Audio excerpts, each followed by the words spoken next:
شروع کرتا ہوں اللہ تعالیٰ کے نام سے جو بڑا مہربان نہایت رحم والا ہے۔ حضرت ابو ہریرہ رضی اللہ تعالیٰ عنہ سے روایت ہے کہ رسول اللہ صلی اللہ علیہ وآلہ وسلم نے فرمایا،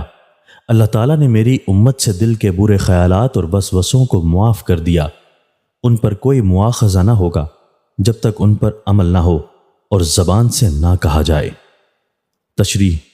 انسان کے دل میں بعض اوقات بڑے گندے خیالات اور خطرات آتے ہیں اور کبھی کبھی منکرانہ اور ملحدانہ سوالات و اعتراضات بھی دل و دماغ کو پریشان کرتے ہیں۔ اس حدیث میں اطمینان دلایا گیا ہے کہ یہ خیالات اور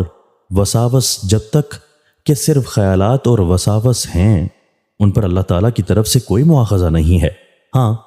جب یہی خیالات، خطرات و وساوس کی حد سے بڑھ کر اس شخص کا قول یا عمل بن جائیں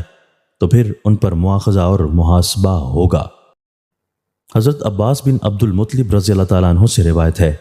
کہ میں نے رسول اللہ صلی اللہ علیہ وآلہ وسلم سے سنا ہے،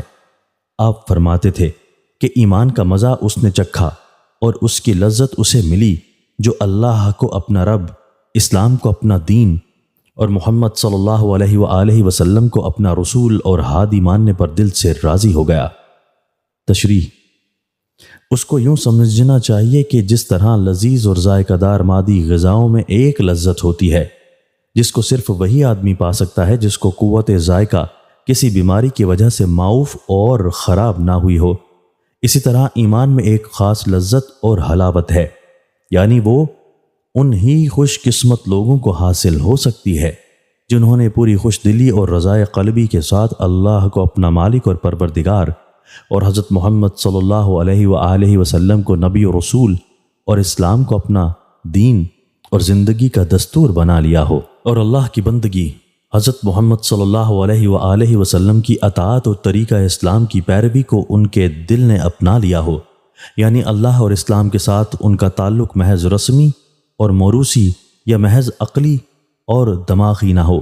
بلکہ ان کے ساتھ دلی گرویدگی ہو۔ اسی حیثیت میں رضا کے لفظ سے تعبیر کیا گیا ہے۔ جس کو یہ نصیب نہیں، یقیناً ایمانی لذت و حلاوت میں اس کا کوئی حصہ نہیں اور اس کا ایمان کامل نہیں۔ دوستو، اللہ تعالی ہمیں ان احادیث مبارکہ پر عمل کرنے اور اپنی زندگیوں کو سنوارنے کی توفیق عطا فرمائے۔